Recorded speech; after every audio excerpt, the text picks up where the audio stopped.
It went from 40 pounds capacity to over 100 pounds capacity. All right, an easy way to cut metal venting, whether it be round or square. This little Milwaukee with a nice 4.0 battery.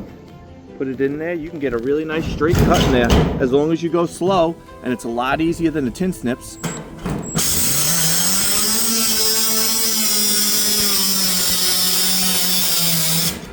Especially if you want to bend that over. Tin snips, you'd have a very choppy cut. Now I'll be able to cut that and slide that right into something or slide it right over. All right, so easy peasy 1, 2, 3s. That little thing, we cut it off, we split it in half. I know my measurements. The end caps, now they're able to go on. I was just able to bend that on there really good. This one over here, I don't know how it's supposed to work. They have these bends. I'm not a professional, don't try this at home, but we make it work. So now we have another ridge to put the other top on.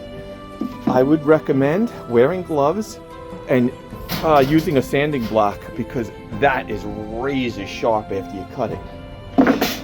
All right, and then we're going to get the tops on. I'm going to put one of these on. We'll be able to screw it and seal it. And one of these on and the top cover, and then hopefully get it on the stove.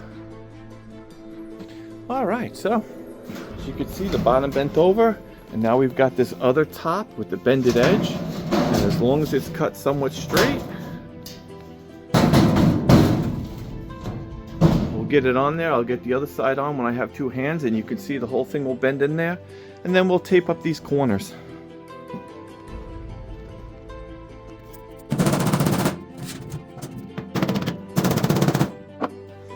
All right, so here's another great tool that I just kind of realized. I don't know how to work with this stuff, but if you take this little crimping tool, or you can use another thing, a vice grips, and just give it a little bend, it makes like this crease around the whole thing. And now I did it on the bottom, and the whole thing wasn't falling off. It should make it very strong. All right, so here we got it.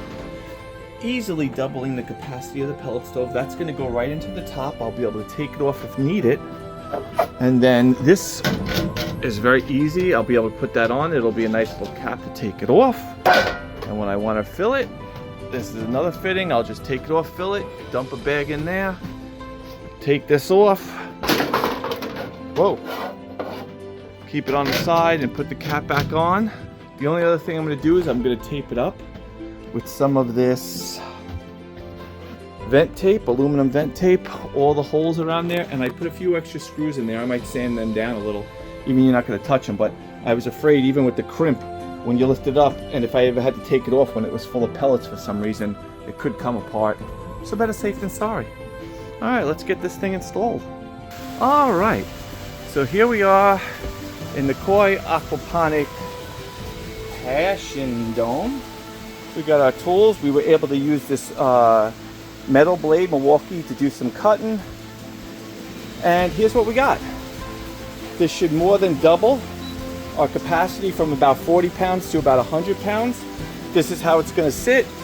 You have this little cap that you could take off for filling, and then you use this other little thing, and we'll be able to push that down on there and put our little scooper and fill this every 2 or 3 days, and have this on medium, and it should keep our greenhouse very warm and very dehydrated. It has already saved us at least 70% on the electric. Very cost effective and provides a very nice atmosphere for the greenhouse. So I'm going to probably tape this up here and just put it on there. I want this removable. I didn't screw it, so if I have to take it off, but for loading, unloading, make it a little stable.